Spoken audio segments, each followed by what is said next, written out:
I'm Alexandra Merisoiu from the Merisoiu Technique Institute of Health and Human Movement. I work with runners to help them run faster, further, with less effort and fewer injuries. And we do this through natural movement fitness and running mechanics. Today I would like to talk to you about breathing technique for runners, and particularly breathing into the nose and the struggles runners have with it. First of all, if you have health conditions that might be affected by deep breathing, check with your doctor first, and then practice what I'm going to tell you in this video. So the three main problems runners have with breathing into the nose are as follows. They cannot keep the rhythm for long enough. They don't get enough oxygen in when they breathe into the nose, and sometimes the nose hurts when it's really cold outside and they breathe deep, and you know, you get that cold air in. So some runners have this problem. So let's start with the rhythm. First of all, if you get a rhythm, when you get a rhythm, and at some point you feel like breathing into the mouth and out the mouth, that is absolutely fine. It is not set in stone that you have to breathe into the nose, out of your mouth. You just get out of the rhythm and go back into the rhythm. It's absolutely fine. Second, don't expect that if you practice it for the next 5, 10, 20 runs, you're going to master it and you're going to do a marathon with breathing into the nose and breathing out the mouth. As you run and move your legs, that's how you run and move your breath. Don't expect it to come after a certain number of runs. Don't expect it to happen after a certain number of miles or kilometers. Just do it. It's breathing. It's part of your human nature to breathe. Then that's it.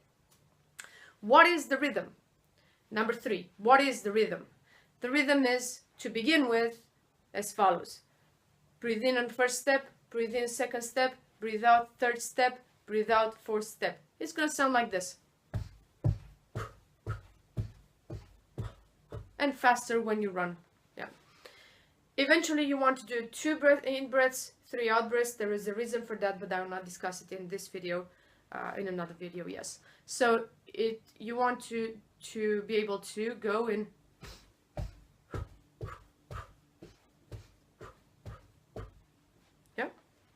or 3 or 4 3 5 4, but start with 2 2, and if you want to practice, go up to 10. I used to go up to 10 if you're okay with health conditions, yeah, and then go from 10 all the way up to 2 again.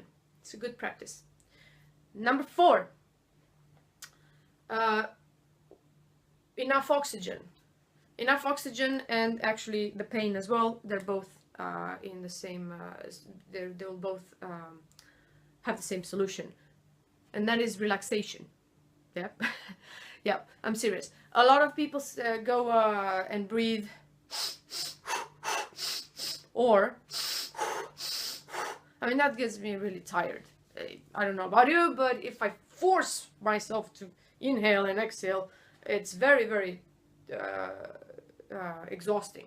So instead of that, just relax your nose and give the air a little bit of a pull to breathe in, and then a bit of a push to breathe out. It doesn't have to be forceful. Too much tension in the body, right, guys? Too much tension in the body, and that doesn't do good for anyone. So you want more air in through your nose. Relax your nose and let the air go in.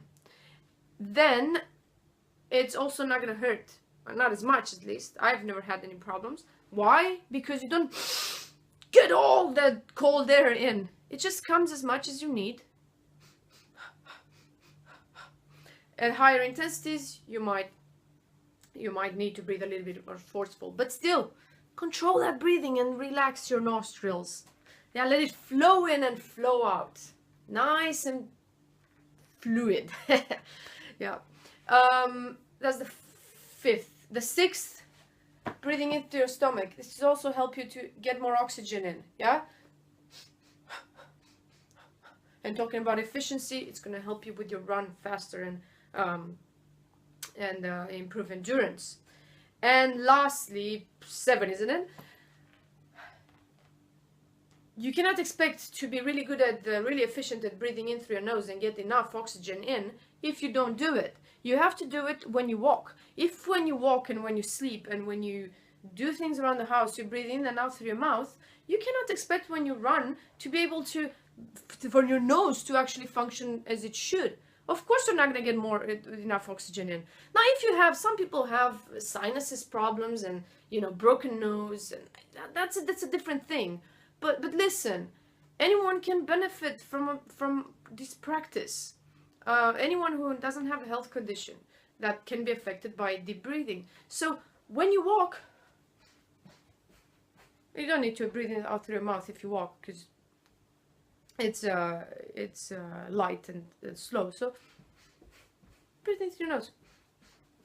Close your mouth. Breathe in through your nose. Your nose is supposed to, you know, it filters the air. It warms the air. It's part of the respiratory system. You want to breathe in through your nose. That is how you breathe. So, can you put it into your run as if you put one foot in front of the other? It's a movement within your run.